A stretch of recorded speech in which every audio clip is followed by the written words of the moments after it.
Hey YouTube, my name is Heather and I love anti-MLM content here on YouTube. Today I'm really excited for us to watch a really quick video from Rakan Khalifa from iGenius, where he's going to tell us about how to escape negativity in life and business. Now, this individual is not an MLM coach, but a very, very high up distributor in iGenius, which is a cryptocurrency or trading MLM. I'm really excited to watch this video, and as always, please let me know what you think about this down below. Watch what happens to your family once you have success. They talk a little bit different to you. They talk nice to you. I'm just saying, they talk nice, the tone is a little bit down, there's no threats, it's a different game, you know? I pray my mom's not here, she's gonna rip me apart. Hello, how are you? Hello. How are you doing? Hi, I'm fine, thank you. Okay, hit me with your question. Yes, so my question is, I struggle a lot with negativity, especially negativity in my environment, and I can't escape it because it's my family. Yeah. So I want to ask how I can mentally escape it so that it doesn't affect me so much. Here's a secret.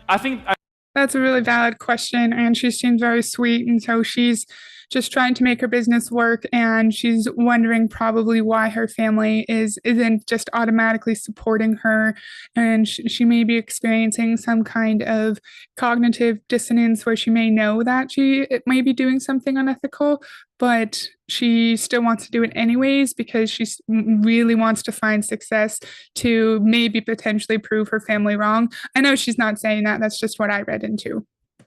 I feel like, look, I feel like from the 100% of people, maybe in the beginning of your career, especially if it's parents, most likely 80% of parents are negative, because my parents were 100% negative in the beginning, 100%, right? Like my mom was like, yeah, okay, but like don't risk school. Then I left school. Well, don't risk your job. I left my job. Well, okay, I guess. Rakan, that's not negativity. Those are your parents just saying, like, okay, have a backup plan. Don't leave school because, like, he might have already put in a good amount of work into his post-secondary education. And parents don't want their kids to just give that up for something that they're not even sure is going to work. And with him, fortunately, he did find massive financial success in this industry, but your parents might not, or they're not going to know that you're going to find that level of success. And I think showing concern for the well-being of their child is not negativity. What do you think about that? I guess, okay, I don't know. Right, so there's two things that I've never had a situation where they're really negative, and I've seen other people with really negative parents or really negative people around you.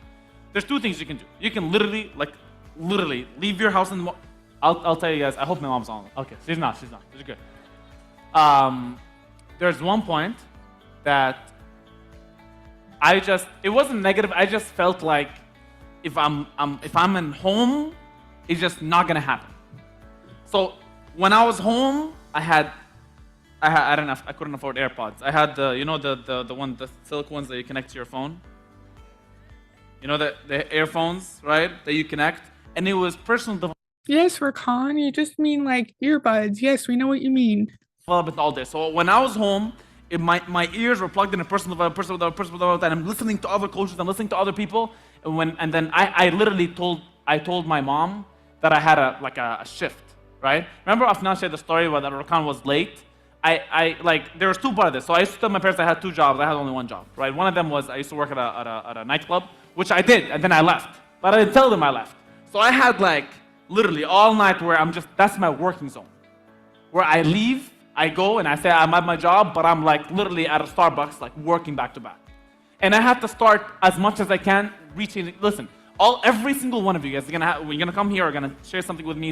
Okay, so let's just talk about that. So he said to escape negativity at home, he had personal development on in his earbuds all the time. And we hear a lot of MLM distributors talking about that, how they added personal development in throughout their day, like when they're doing their dishes, when they're with their kids, they have one of the AirPods in, or like when they're driving. And it's just so sad that it seems like in MLM, you can't just let your brain have a break and just relax for a second. You always need to be trying to improve yourself and trying to find new ways that you can become a better human, a more well-rounded human. And I just wonder, why can't MLM distributors just let their brain rest? Why can't they just veg out on their couch and watch TV? Why can't they just sit there and play with cars with their kids without also listening to personal development? I know why. It's because, in my opinion, personal development is a self-indoctrination tool where you're applying. The CEOs want you to listen to specific PD, where you are going to ignore negativity, ignore the questions that you have about the company or the industry, ignore your gut feeling, and just keep pushing forward and just your big goal, your dream is on the other side of that hill. If you stop now, you're never going to get there. So just keep pushing, keep pushing. And then he said he also lied to his parents and said he had 2 jobs when he only had one, and then left the house and worked at a Starbucks.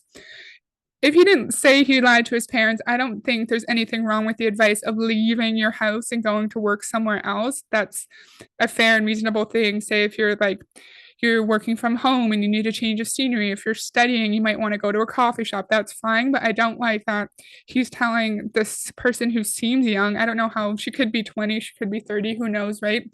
But I don't like the idea of someone who is so well respected in the specific area telling people that he lied to his parents and misled his parents into thinking that he was actually bringing in more money for himself than he actually was, and then using that time to go and work his business in secret.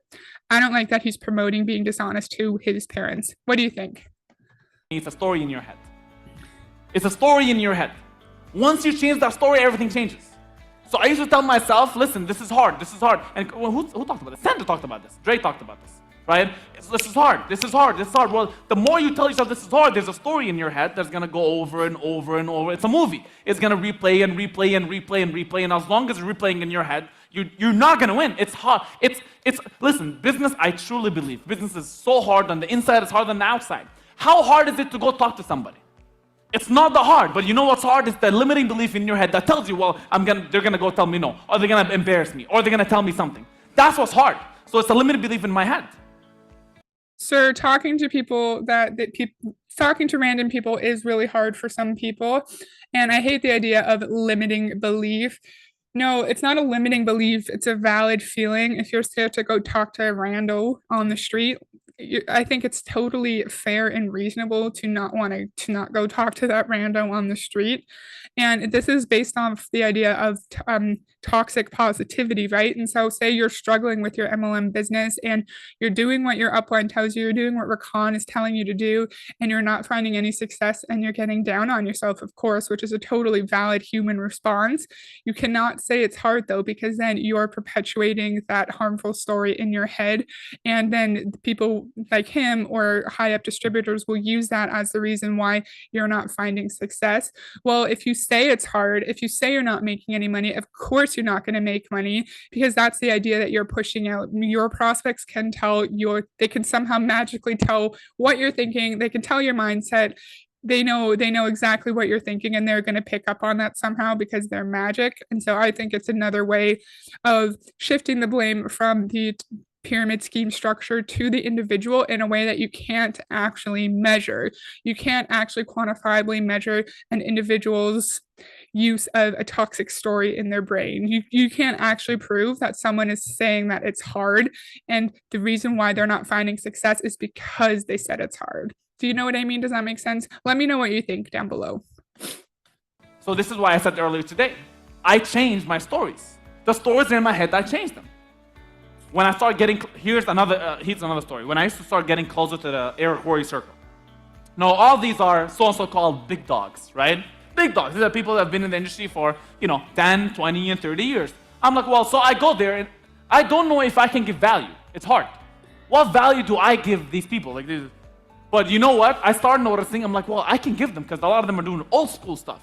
I'm the new school. I can give them social media stuff. I can give them the new systems. I can give them the new campaigns. I can give them, the Telegram thingy that we do, that we used to put a lot of people in the Telegram channel. We used to just go at it. I shared this once in a mastermind, and they thought I said something that came in from God. And I'm like, it's because the new generation is how we think.